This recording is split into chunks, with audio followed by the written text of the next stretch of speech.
itu memang nggak ada hujan. Nah, mulai dari seminggu setelah nggak ada hujan itu api terus itu. Ya.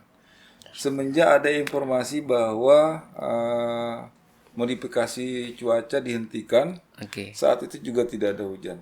Jadi memang dengan adanya potensi karhutla yang ada, memang sebenarnya ada tahapan dalam penanganan karhutla itu ada pembasahan. Jadi lahan-lahan yang memang dikhawatirkan itu terbakar, memang notabene kita harus melakukan pembasahan.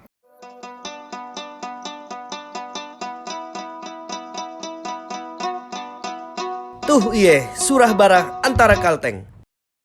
Terima kasih Pak Budi, PLT Kepala Pelaksana ya, BPBD Kota Palangkaraya.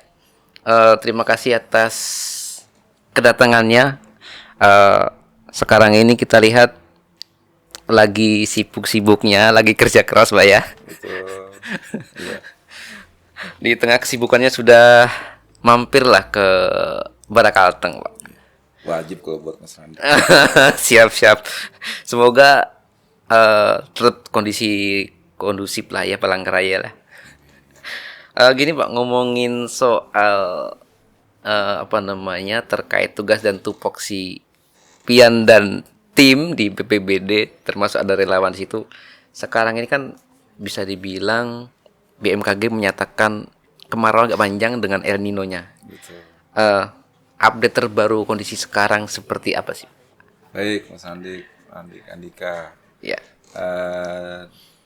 BPBD Kota Palangkaraya melaporkan terkait dengan kondisi saat ini untuk Kota Palangkaraya yang kelihatannya memang sudah hampir nggak baik-baik saja ya. Ya, ada karena beberapa ada asap. beberapa daerah yang memang saat ini sedang banyak titik apinya. Tapi kita masih bersyukur sampai saat ini penerbangan masih baik. Oke. Kemudian dunia kesehatan masih ISPA-nya masih belum meningkat, begitu juga pendidikan masih berjalan Lancar ya. Jadi Oke. kita bersyukur untuk itu. Adapun di tengah memasuki musim kemarau yang memang Mas Andik tadi bilang Oh, agak panjang ya. agak panjang. Ya udah panjang nih, hampir 1 bulan sudah nggak ada Nggak ada hujan. hujan, betul, Ya. betul. Jadi memang terasa sekali Kota Palangkaraya teriknya. Panasnya, teriknya. Iya, jadi memang kondisi ini memang kita perkuat dengan kolaborasi dari Oke. antara BPBD selaku koordinator dalam hal penanganan bencana dan juga dibantu dari TNI Polri tentunya. Oke. Nah, kemudian yang terkhusus itu memang yang kita mendapatkan support itu dari teman-teman relawan. Relawan, Pak ya. Iya, tentunya itu. Termasuk juga instansi teknis ya dari Oke. provinsi. Dan untungnya Palangkaraya ibu kota provinsi di mana ada sentuhan dari instansi-instansi dari baik dari balai maupun Iya. juga dari dinas BPPK provinsi dan juga dinas kehutanan. Nah, ini Oke. saling bersinergi lah. Kolaborasinya Siap. cepet-cepet jalan, Pak ya. Karena satu wilayah, meskipun satu tingkat provinsi satu kota, tapi di satu Iya, wilayah ya. betul. Dari pemantauan BPBD sekarang ini, Pak. Kemarin kan termasuk juga ada beberapa kejadian yang sampai harus dibantu dengan waterbombing. Iya, betul. Wilayah mana saja yang potensinya tinggi dan harus diwaspadai secara lebih daripada wilayah yang lain?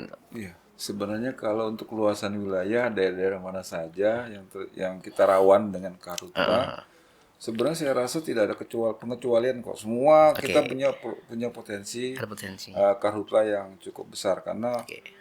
kalau Bapak Wali Kota itu pernah bilang kan Palangkaraya ini 3 wajah ya. Iya, Wajah kota, wajah wajah kota. desa, wajah hutan. Nah, Iya, ini betul, semua, betul. semua memang punya potensi semua, Mas Andi. Terkait dengan hal itu tentunya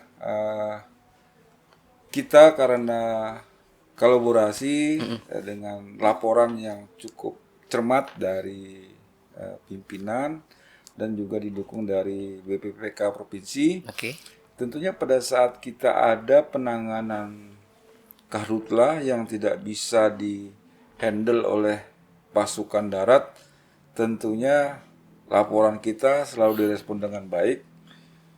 Waterbooming datang. Oke. ada beberapa tempat. Hari ini kalau tidak salah dapat informasi dari teman-teman TSHK di Bukit Batu, khususnya di Kelurahan Marang, itu waterbooming ke sana. Ya. Oke. Pertama itu memang yang di daerah Danau Rangas ya. Ya, yang Belakang kemarin batalion sampai itu memang itu sangat-sangat besar. Kalau kita lihat api dari atas itu, wah sudah kobaran api ya. dari jalan pun Iya. asapnya juga. Jadi waktu itu kami memang dari pasukan darat gabungan dari BBBD sendiri, teman-teman relawan masuk ke lokasi. Jangkauannya itu hampir 1 kilo kalau nggak salah. Jalan kami kaki? Jalan kaki, bawa Alat? mesin, iya, bawa peralatan, bawa lunsum. Sampai sana sumber airnya dengan posisi kebakarannya jauh. Nah, jadi seadanya kami bisa memadamkan. Itu kami laporkan langsung ke provinsi. Oke. Ya, alhamdulillah waterbooming datang. Ya sehingga bisa penyebaran apinya. Ya. Oke. Walaupun memang pada saat penggunaan waterbooming itu tidak bisa menuntaskan ya, minimal api yang di atasnya hilang ya. Oke, berarti tim darat yang sampai pembasahan. Kalau gambut kan sampai harus ditusuk-tusuk gitu ya. Betul Mas Andik. Jadi kami memang kondisinya itu memang harus basah. Karena di lokasi tersebut memang berapa hari ya masih terus ada asapnya. Jadi pembasahan terus kami lakukan. Ya, tapi informasi dari kemarin sudah mulai aman. Oke, berarti lokasi yang pernah terbakar dan dipadamkan itu tetap dipantau secara berkala, Pak ya. Betul. Kalau luas terbakar sama kejadian sendiri, Pak, sampai sekarang sudah luasan bakar ini, Mas Andi, kalau kita lihat luasan ini semenjak ditetapkannya status oleh Bapak Wali Kota per 1 Juni 2026 kemarin. Itu totalnya sekarang ada 66 titik yang 66 titik. Iya, banyak ya. Tersebar berarti ya? Kalau kita memang kejadiannya itu runutnya itu ya semenjak mulai bulan Juli itu memang nggak ada hujan. Nah, mulai dari seminggu setelah nggak ada hujan itu api terus itu ya. Semenjak ada informasi bahwa modifikasi cuaca dihentikan, saat itu juga tidak ada hujan. Tanggal 30 Juni itu modifikasi cuaca dihentikan. Itu yang menjadi kewaspadaan kita. Lebih meningkat lagi. Tapi ya syukurnya dari 66 kejadian itu kan karena walaupun kecil ya tetap jadi data ya. Betul. Nggak peduli 1 hektar atau berpuluh-puluh hektar tetap aja data. Jadi satu besar kecil tetap satu titik. Karena dari 66 itu luasan hektarnya ada 21,37 hektar. Iya. Itu di potensial lahan gambut atau ada yang di tanah non gambut yang istilahnya kalau kita bilang itu pemadamannya lebih ringan daripada di gambut gitu. Iya. Kalau untuk pemadaman memang kita menitik beratkan itu kalau kondisinya di lahan gambut ya. Ya seperti yang di belakang batalion. Itu berhari-hari nggak selesai ya. Beda halnya kalau di wilayah Kecamatan Bukit Batu, wilayah saya ya. Bukit Batu. Itu di sana karena relatif tanahnya berpasir dan juga lebih mineral, itu bisa dikatakan kalau sudah padam ya padam. Tapi kalau udah daerahnya rawan gambut itu bisa berhari-hari. Betul. Soalnya kayak pernah juga Pak ikut beberapa tahun lalu ikut pemadaman. Hari itu udah selesai di Soekarno. Betul. Udah nggak ada asap. Besok siangnya muncul lagi. Betul, ya. Sudah dibasahi sampai selangnya itu dimasukkan ke tanah ke dalam gitu kan. Betul. Sudah nggak ada asap, masih tumbuh asap lagi gitu. Betul. Ya itu memang susahnya kalau kita penanganan karhutla di lahan gambut. Tantangannya harus basah sekalipun. Mas Randi kan kemarin nyiram masih berasap lagi kan? Masih berasap lagi, Pak. Besoknya berasap lagi nih. Iya. Nah, karena kena angin dia kering, keluar lagi apinya. Oke. Dengan kondisi seperti itu sih, Pak. apakah juga dilakukan pembasahan di lahan-lahan yang misalnya tidak tidak terbakar tapi sudah kering nih pantauan? Apakah perlu dibasahi juga atau Betul. Jadi memang dengan adanya potensi karhutla yang ada, memang sebenarnya ada tahapan dalam penanganan karhutla itu ada pembasahan. Jadi lahan-lahan yang memang dikhawatirkan itu terbakar, memang notabene kita harus melakukan pembasahan oke, supaya tidak terjadi karhutla. biar Cuma lembab gitu ya? ya biar lembab. Cuma kalau pemikiran kita pas Mas Randi, kalau pada saat kita siram hari ini besok sudah kering lagi. Betul, betul. Karena kondisi cuacanya Iya, terik iya. banget ini. Jadi kalau saya menilai memang tidak terlalu efektif melakukan pembasahan sebelum terjadinya karhutla. Oke. Ya karena pertama dia bisa dikatakan mubazir, yang kedua juga kita akan menghabiskan sumber air yang ada. Ketika Harusnya kita bisa itu manfaatkan untuk karhutla, tapi pada saat kita menggunakan untuk pembasahan kering, nggak ada lagi kita sumber air. dilema juga ya, Dilema betul. Kalau SOP-nya itu memang harus ada pencegahan. tahapan-tahapan kita Ya.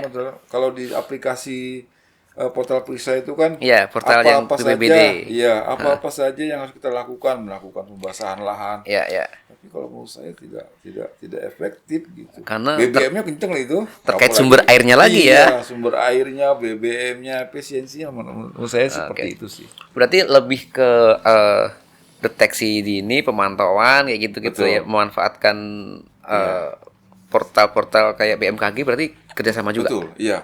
Dengan BMKG otomatis kita bisa pantau informasi dari Hotspot, data, iya, ada melalui kerjasama kita, pemerintah Kota Palangkaraya dengan BMKG melalui portal Perisai, kita bisa melihat data nih 10 hari ke depan sudah bisa melihat hujan tidaknya.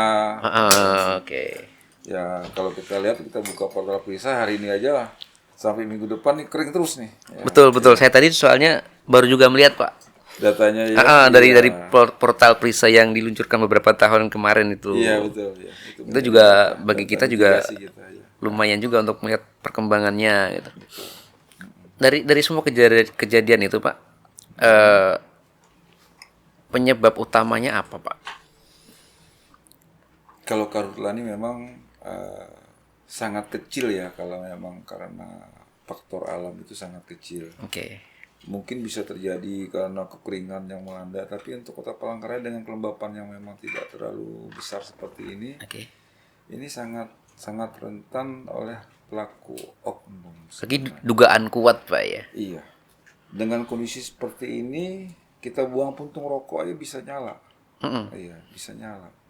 Apalagi kalau memang sengaja dibakar. Iya. Iya, iya. Pertimbangan saya memang kalau saya punya negative thinking ya. Pada saat seseorang ingin punya lahan, ingin membuka lahan, membersihkan lahan, kemudian dengan modal sekecil-kecilnya, Ya. luasan lahannya yang ini sangat efektif kalau membakar Betul, lahan dengan betul, cara betul. membakar kan Pak ya. Iya. Sudah jadi tinggal gitu bersih. Tapi ya itu dampaknya Pak. Ya. Jadi memang saya yakin semua itu faktor kesengajaan. Oke. Ada oknum dari warga kita yang melakukan pembakaran. Contohnya ada pembakaran ada karhutla di tengah-tengah rawa sana. Dari Ya. mana munculnya api di sana? Rawa itu.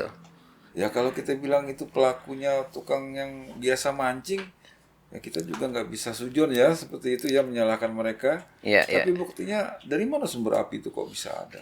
Padahal kalau kita lihat penanganannya cukup berat kalau di sana, kan harus jalan puluhan kilo, kemudian membawa alat yang berat. Nah, ya.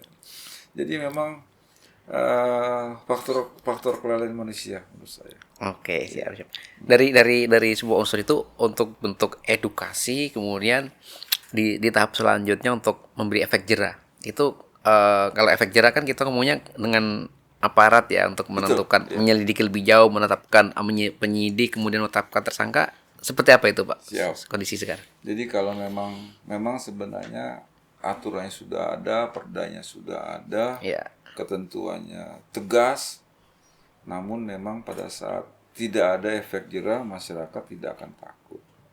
Jadi kami dalam beberapa waktu yang lalu saya bersama Polresta Kota Palangkaraya melalui Pak Bakop, kami sudah sepakat bahwa pada saat ada kejadian kita akan setelah ada tracking lokasi, kita akan coba mencari pemilik lahan, ya.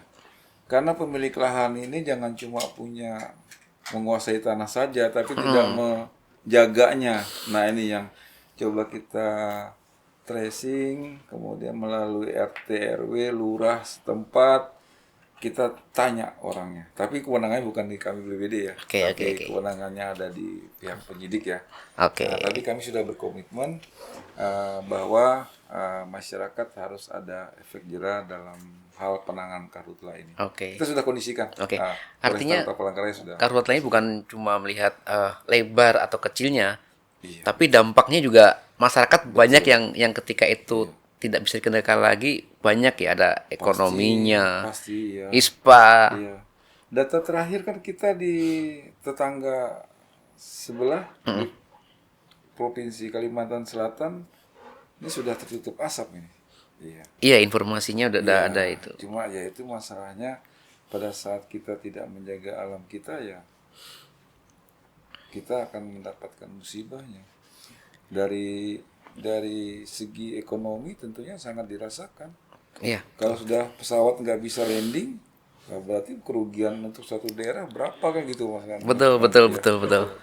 Oke, sambil diminum Pak. Ada kopinya. Iya, silakan. Ada. Ya, enak sih dengan kopi nih. Sambil ngopi Pak.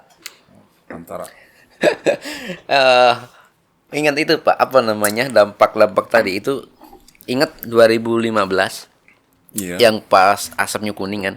Waktu itu saya mau ke Jawa bersama keluarga, ya gara-gara asap itu delay dari pagi berangkat jam 12:30. Iya, harusnya pagi, akhirnya berangkat siang. Iya, jadwal itu jam 7 pagi ke Surabaya. Betul. Nah, yang jadi masalah itu, ya kalau diberitahukan dari awal 12:30, kita bisa pulang dulu karena deket ya. Cuma kan nggak tahu sampai batas yang tidak ditentukan. 1 jam diperpanjang, ternyata capek juga itu. Capek.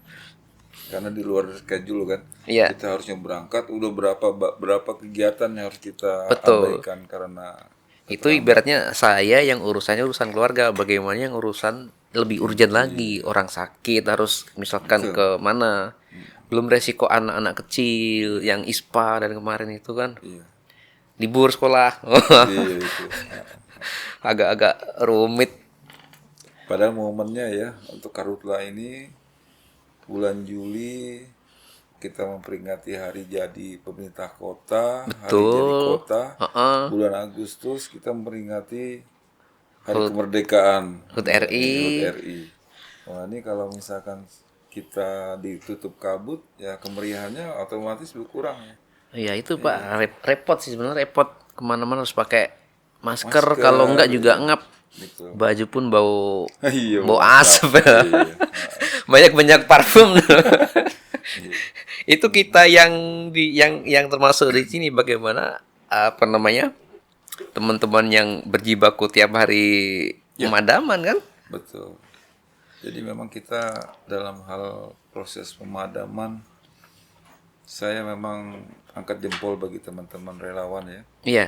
Bagi teman-teman relawan, tanpa bantuan dari rekan-rekan itu tidak akan bisa BPBD bekerja sendiri. Dengan personil sedikit, anggaran yang terbatas, dengan luasan lahan yang terbakar, personilnya tidak akan mampu. Apalagi luas wilayahnya, kayak cerita sebelum podcast tadi, sehari 13 kejadian. Iya, betul. Itu kalau misalkan Pak, hari kemarin itu. Misalkan nih di 13 lokasi itu cuma tim BPBD satu tempat berapa orang Pak? BPBD kami cuma 2 regu kami yang memang ready. Kami karena keterbatasan personil kami bisa cuma untuk tim reaksi cepat untuk BPBD itu Palangkaraya itu cuma bisa 2 regu. Satu regu berapa? 2 regu, 1 regu ya mungkin sekitar 6 sampai 7 orang. Jadi kalau hanya bisa manual 2 tempat ya. Iya, masih ada 11. Masih ada 11 PR ya. Iya. Ya, tapi semua bisa terakomodir. Laporan malam kami evaluasi, dinyatakan padam semua. Nah, itu bisa koordinasi secepat itu gimana sih, Pak? Ya, dengan komitmen sebenarnya, dengan komitmen. Kami dari BPBD sendiri, Ya. pada saat kita memberikan suatu pemberitaan, ya mungkin seperti inilah kita bahwa di tengah kesiapsiagaan kita di musim yang agak panjang, kemarau agak panjang ini, dengan satu komando saja sebenarnya. Pada saat Bapak perintah wali kota, kalian bentuk buat status, otomatis sinergi semua berjalan dengan baik. Oke. Dengan status siaga, kita sudah bisa menjaga Kota Palangkaraya sampai saat ini tidak diliputi kabut. Bapak wali kota sudah berkomitmen pada saat kondisi kita semakin buruk, kemarin saya adalah beliau, kewalahan kami Pak Wali. Oh, kalau gitu keluarkan BTT kita. Permasalahan lagi kan, otomatis pada saat BTT kondisi kita masih baik-baik saja nih, kan nggak mungkin kan ke BTT keluar. Tapi berkat informasi, koordinasi, kemudian konsultasi dengan provinsi, BTT bisa dikeluarkan pada saat status siaga. Nah, jadi kami sedang berproses nih. Karena kan nggak mungkin Mas nanti kita ngundang teman-teman, ngajak teman-teman relawan, ya minimal ada BBM-nya lah, ada ininya lah, ada makan minumnya lah kan gitu. Ya. Jadi kita kayaknya sudah meminta Bapak Wali Kota untuk menyediakan itu. Oke. Sebenarnya kalau kondisi darurat sebenarnya sudah siap ya. Cuma administrasinya aja. Administrasi ya. Sekarang bilang karena sudah perintah Bapak Wali Kota, saya bilang jalan dulu, kerja dulu. Siapa relawan yang mau terlibat silahkan kita rekrut ya. Masalah administrasi sambil jalan. Yang penting jangan sampai ada titik api. Itu penegasan kami dengan teman-teman. Jadi kalau saya pahamnya ada dua nih Pak. Action di lapangan harus dijaga. Betul. Administrasinya juga jangan sampai salah ya. Betul. Kalau enggak repot ya. Betul. Repot. Padahal kondisi sekarang ini ibaratnya penanganannya perlu cepat ya. Betul. Kita nggak bisa lagi. Kalau nunggu administrasi selesai dulu Pak. Waduh. Ya mungkin kalau kita nunggu dana keluar, mungkin Palangkaraya udah gelap dulu ya, sudah asing. Berarti beriringan ya. Betul. Satu tim di lapangan dengan fokus pemadaman dan lain-lainnya, yang di dalam juga. Iya. Ini jangan sampai salah nih. Jadi memang kami satgas kami di BPBD itu saya bilang di bidang kedaulatan untuk untuk actionnya kita di lapangan melalui TRC dan regu kita. Silahkan kita kerjakan, rangkul semua relawan. Kemudian kami tetap menyediakan sekretariat. Nah, sekretariat inilah nanti yang menghimpun data, pengajuan dananya, dan pencermatan untuk pertanggungjawabannya. Seperti itu. Karena di pemerintahan tidak boleh salah administrasi kan? Iya, kita tahu sendiri. Salah sedikit kita bisa repot. Iya. Kadang niatnya baik, kalau istilahnya caranya kurang pas juga repot ya. Betul. Ya. Niat kita baik, kalau memang enggak cermat juga salah juga kita. Betul. Nah, dengan kondisi sekarang nih Pak, balik lagi ke koordinasi, biasanya kan ada posko. Yap. Kondisi sekarang poskonya? Ya, untuk saat ini kami sudah menetapkan posko induk ya. Posko induk itu ada di BPBD sendiri. Di kantor wali kota ya, komplek. Wali kota sebelah komplek wali kota.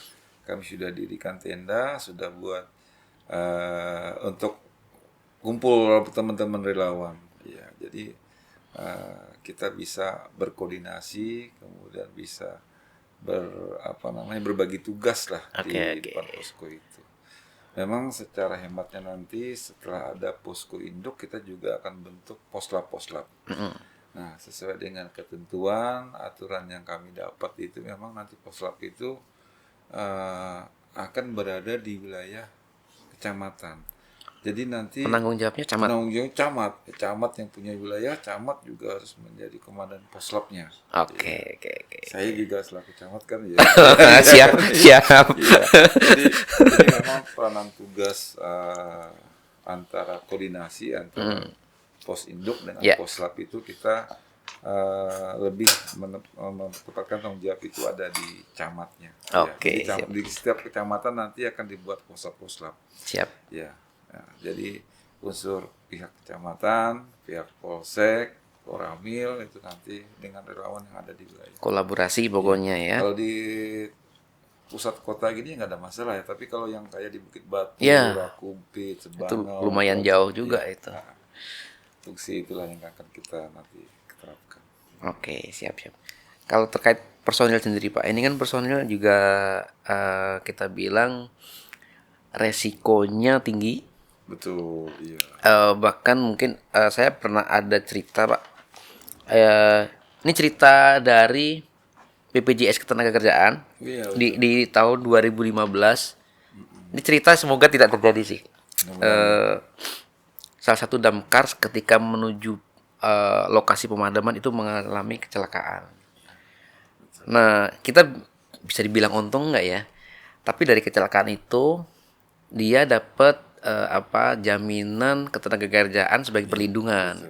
Untuk di Kota Palangkaraya sendiri, Pak, seperti apa untuk kan ada dari BPBD-nya ada dari relawan. Itu seperti Iya, apa? betul. Perlindungan untuk mereka di lapangan gitu, Pak. Ya, tentunya kita memang Bapak Wali Kota konsen loh dalam ini, makanya Bapak Wali Kota mengguyupkan relawan yang ada di Kota Palangkaraya dalam satu forum.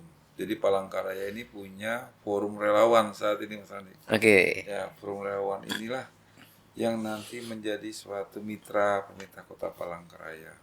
Bapak Wali Kota juga sangat konsen dengan kehadiran teman-teman melalui forum relawan ini dengan memberikan salah satu semacam support. Oke. Ada dana hibah, ada juga kerjasama dengan BPJS yang memang sifatnya kalau saya lihat kemarin BPJS yang ditanggung relawan itu mandiri itu.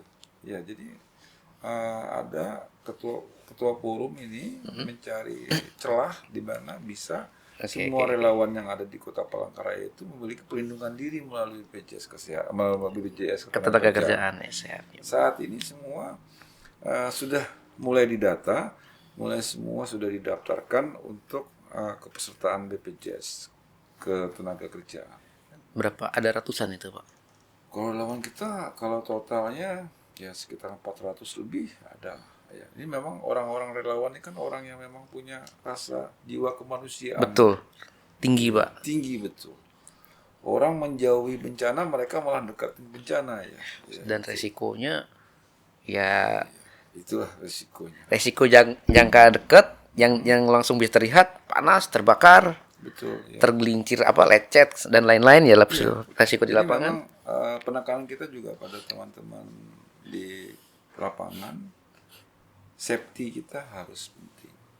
Pada saat kita turun ke lapangan, apalagi kalau lagi nih ya, kalau terpung asap kita nggak bisa apa-apa. Iya betul. Jarak pandang terbatas. Betul, jarak pandang terbatas.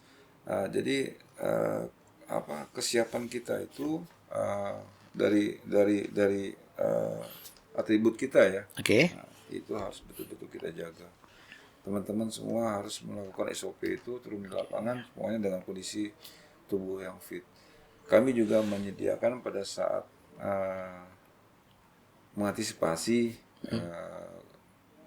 salah satu anggota, misalkan personel kami yang sakit, kami juga ada kerjasama dengan tim kesehatan. Dinkes ya? Iya, Dinkes. Jadi kita sudah berkolaborasi nih melalui tim multisektor kita ya, TRC multisektor kita.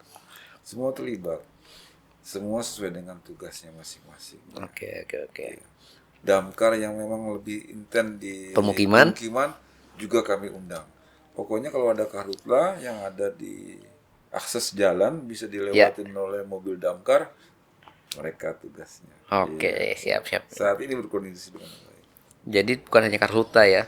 Ini ada sedikit juga kewaspadaan terhadap permukiman. Belum akhirnya nanti bagi tim nih gimana nih ini? Iya. Kalau karhutla nggak dijaga, dibiarkan saya juga bisa ke permukiman, Mas Andi. Betul. Karena lahan itu kan otomatis kalau udah lahan berarti dekat permukiman. Iya, di Kereng dulu juga pernah sudah dempet Pak, mungkin tinggal sekapling kayaknya. Iya. Udah dekat permukiman itu. Iya. Itu memang makanya kita bersinergi dengan tusinya masing-masing lah ya. Oke. Berarti ini Bapak dan tim siaga 24 jam. Kita siaga 24 jam. Minimal pada saat kita bisa istirahat, saya perintahkan teman-teman istirahat. Istirahat total. Pada saat ada panggilan on call, ya, tinggalkan semua. Ya. Tujuan yang itu yang perlu kita utamakan. Sama halnya pada saat kita teman-teman di BPBD itu kan tidak ada memang kayak di Basarnas memang tugasnya di penyelamatan. Jadi teman-teman yang ada di BPBD itu tugasnya memang administrasi semua, ada Pranata, ada penata usaha bencana. Jadi mereka semua pada saat nggak ada kegiatan mereka kerja di belakang komputer. Oke. Ya, tapi pada saat ada panggilan Turun lapangan. langsung ditinggalkan semua pekerjaan itu. Ya, Turun lapangan. Turun lapangan. Ya. Jadi memang rasa panggilan tugas itulah yang perlu kita optimalkan. Oke, siap. Tantangannya tiap tahun, Mbak ya. Ya, memang kalau Kalimantan Tengah khususnya Kota Palangkaraya kan bisa diprediksi tuh kalau bukan karhutla Banjir, betul. Iya. Yang lain-lainnya mungkin menyertai kayak ablasi, angin puting beliung Angin mungkin. Tapi yang dominannya dua itu. Kalau enggak karhutla, banjir. Jadi itu sebenarnya bencana itu bisa diprediksi. Cuma tinggal penguatan personel, Betul. peralatan juga harus siap. Iya. Sebenarnya memang kalau kita bisa mengantisipasi melalui edukasi, melalui pembelajaran efek jera ya, itu kita bisa kok sebenarnya saya yakin Kota Palangkaraya bebas dari karhutla.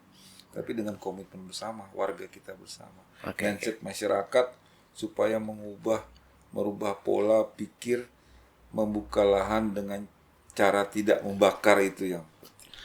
Oke. Kita sendiri kayaknya kalau membuka lahan enaknya bakar gitu. Cepat bersih, Pak. Cepet bersih, rapi sampai bawah-bawah bersih, nggak perlu lagi nimpuk banunya, tembasannya. Benar. Iya. Ini yang menjadi kendala kita. Masyarakat yang buka lahan dengan cara membakar.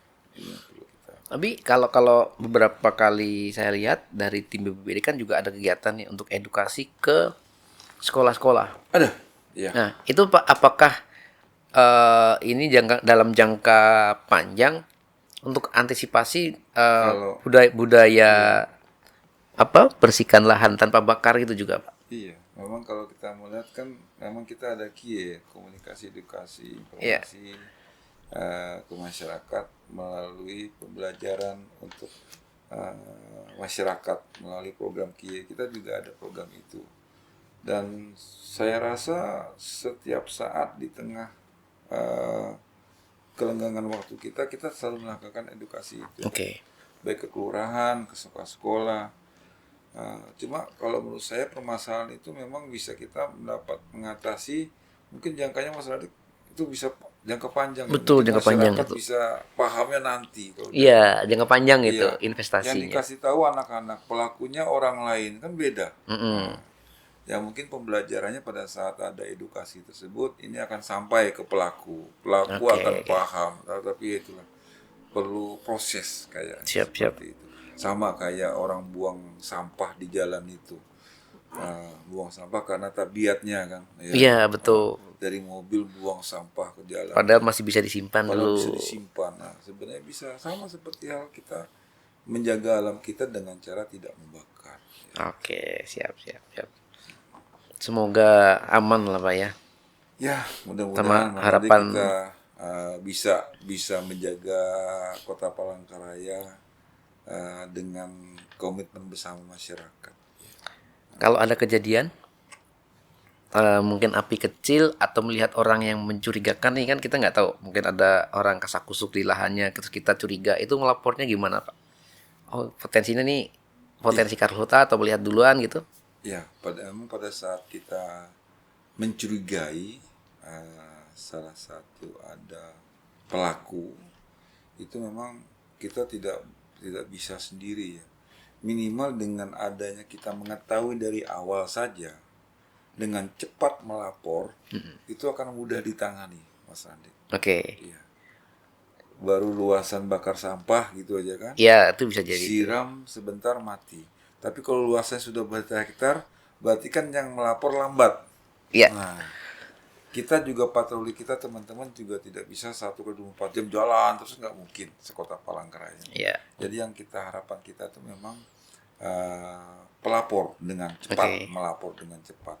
Di samping itu juga terkait dengan apabila warga melakukan oknum, ya tinggal melaporkan saja kepada pihak berwajib itu aja.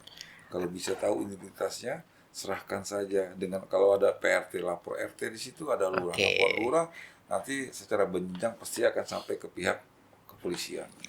Kalau yang secara cepat Pak ada kanal khusus kah? Atau mungkin bisa menghubungi layanan apa gitu? Ya, pemerintah Kota Palangkaraya kan punya 112 ya. Oke. Jadi masyarakat bisa menggunakan itu, informasi itu, tapi biasanya yang dilaporkan kejadiannya Pak. Ya, Kejadiannya. bukan oknumnya ya. Oke. Oknumnya itu biar Pak polisi saja lah yang kita libatkan. Dengan 112 masyarakat bisa langsung menyampaikan informasi lebih cepat ya. Oke. Jangan sampai meluas dulu. Betul, harapan kita itu juga sudah ada kebakaran di salah satu lokasi A.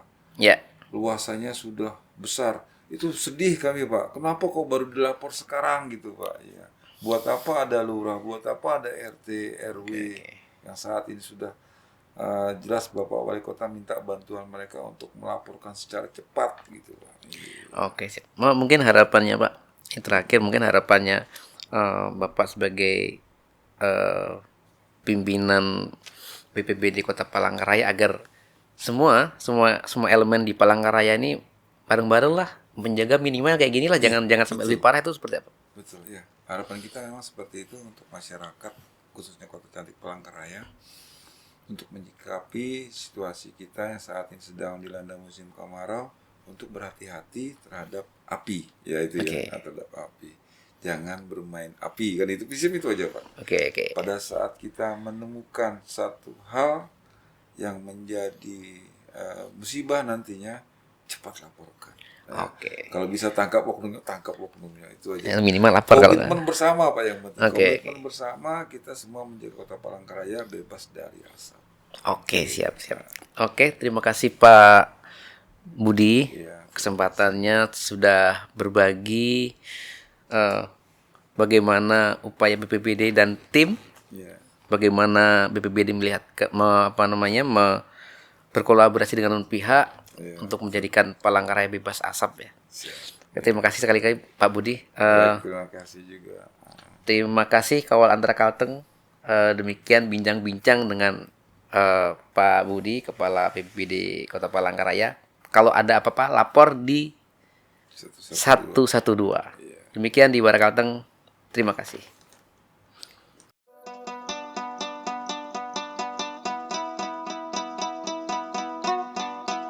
Tuh iye, surah barah antara Kalteng.